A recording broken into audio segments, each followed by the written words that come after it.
There is a version of this story where Erling Haaland grows up in Manchester, in England, chasing a Premier League career his father never quite got to finish.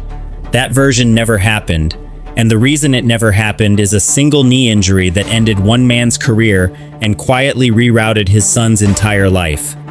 This is the story of how a father's broken body became the blueprint for the most ruthless goal-scoring machine in modern football.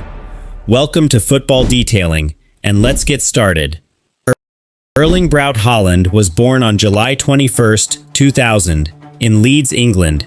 In the exact summer, his father, Alf-Inge Haaland, was leaving Leeds United for Manchester City. Alf-Inge wasn't a superstar. He was a hard-working, combative midfielder and defender who had spent a decade grinding through the English game with Nottingham Forest, Leeds, and City, and earning 34 caps for Norway along the way. He was solid. He was respected. He was never going to be the best player on the pitch, and he knew it. What he could give his son one day wasn't talent passed down through genetics alone. It was something far more specific, an insider's understanding of exactly what it takes to survive at the top, and exactly what can end a career in a single moment. That moment everyone remembers came on April 21st, 2001, in a Manchester derby at Old Trafford. Manchester United's Roy Keane, settling an old score from an injury 4 years earlier, went studs up into Alf-Inge's knee and was sent off on the spot. It is still one of the most replayed tackles in Premier League history. Here's the part most people get wrong though, and it matters for this story. Alf-Inge actually finished that match. He played 45 minutes for Norway 4 days later. He played another 68 minutes for City the following week. The tackle was ugly, and it was deliberate, but it didn't instantly end anything. What actually forced Alf-Inge out of football was a separate, ongoing problem in his other knee, one that had nothing to do with Keane at all. Surgery failed to fix it. By January 2002, he'd played his last competitive match, and in July 2003, at just 30 years old, Alf-Inge Haaland was finished as a professional footballer. Why does this correction matter for Erling's story? Because if you believe the myth, you'd assume Alf-Inge raised his son obsessed with revenge, or fear, or grievance. He didn't. What he actually took from his own ending was something quieter and far more useful. A first-hand education in how fragile a football career really is. How easily years of work can be undone by circumstances outside your control. And how important it is to actually plan a young player's path, instead of just hoping talent sorts itself out. Alf-Inge left football behind, moved his family back to Bryne, Norway, when Erling was 3, and became a property developer. He didn't push his son onto a pitch, chasing some unfinished dream of his own. He simply made sure that if Erling ever got the chance he'd missed out on, it wouldn't be wasted through bad decisions.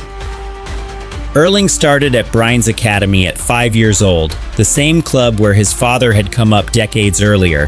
His first coach, Espen Undheim, remembers a skinny, obsessive kid who lived at the local indoor pitch, who got furious with teammates who wouldn't pass to him, and who got even angrier at himself when he missed a chance he thought he should have scored. That anger wasn't manufactured, it was mentality. Plain and simple, the same stubborn will his father had built an entire career on, despite never having elite talent to lean on. Undheim has said Erling's father gave him sound advice throughout, without ever piling extra pressure onto the kid's shoulders. That balance, pushing without suffocating, is exactly the kind of thing you only know how to do if you've lived the alternative yourself. By 15, Erling was already playing senior football for Bryne. In 2017, Molde signed him for a transfer fee of around £90,000, a fee that tells you almost nobody outside Norway thought they were watching the future of world football. At Molde, he came under Ole Gunnar Solskjær, a former teammate of his father's on the Norway national team, who spent a full season simply putting weight and muscle onto a player who arrived as, in Solskjær's own words, still basically a boy. Erling scored 2 goals in his first season. Nothing special. In his second, he scored 12, and it was enough. Red Bull Salzburg signed him in January 2019, and this is where the story stops being gradual and starts being absurd. At Salzburg, Erling became the first teenager in Champions League history to score in 5 consecutive matches, and the first player ever to score 6 goals in his first 3 Champions League appearances. That same year, at the Under-20 World Cup, he scored 9 goals in a single match against Honduras, a tournament record, and said afterward he was disappointed not to have hit 10. 9 goals, and he wanted more. That single sentence tells you almost everything you need to know about how this man is built.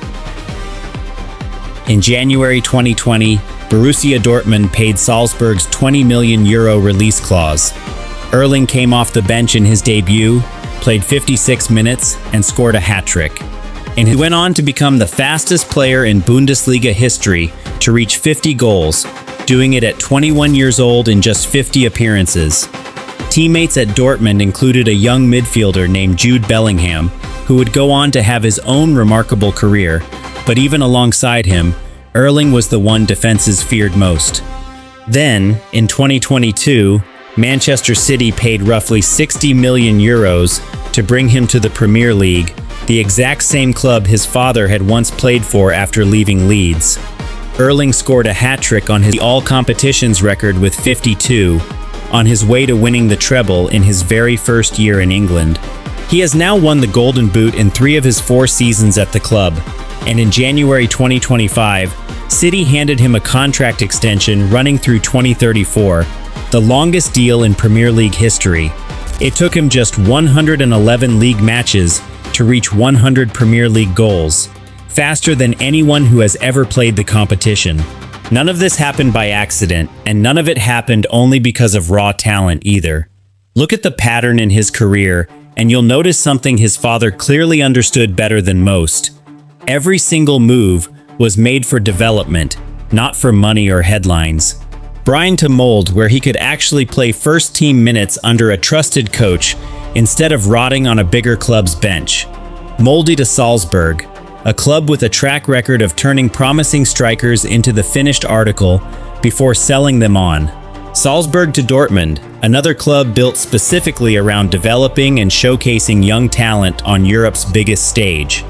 Only once all of that development was actually complete did he move to a genuine super club in Manchester City. Compare that patient, deliberate route to how many talented teenagers get rushed straight into a giant club, sat on a bench, and quietly ruined before they're 20. That is not luck. That is a father who spent 30 years of his own career learning exactly how fragile this sport can be, and who built his son's entire path around never repeating his own mistakes. Erling Haaland now sits level with Lionel Messi and Kylian Mbappe at the top of the Golden Boot race at this summer's World Cup, playing in the tournament his father never got the chance to reach with Norway. Alf-Inge Haaland's own career ended at 30, in a hospital, after a knee that never fully healed. His son's career, by contrast, looks built to last, engineered pitch by pitch, injury-free transfer by injury-free transfer, by a man whose broken body taught him more about surviving football than most careers ever could. That is the real story behind the machine. Not a revenge plot, not a tackle, just a father who knew exactly how easily this can all be taken away and made absolutely sure it never was for his son. If you enjoyed this deep dive into the man and the family behind football's most ruthless striker, make sure you're subscribed to Football Detailing for more stories like this one, and let me know in the comments who you want us to cover next.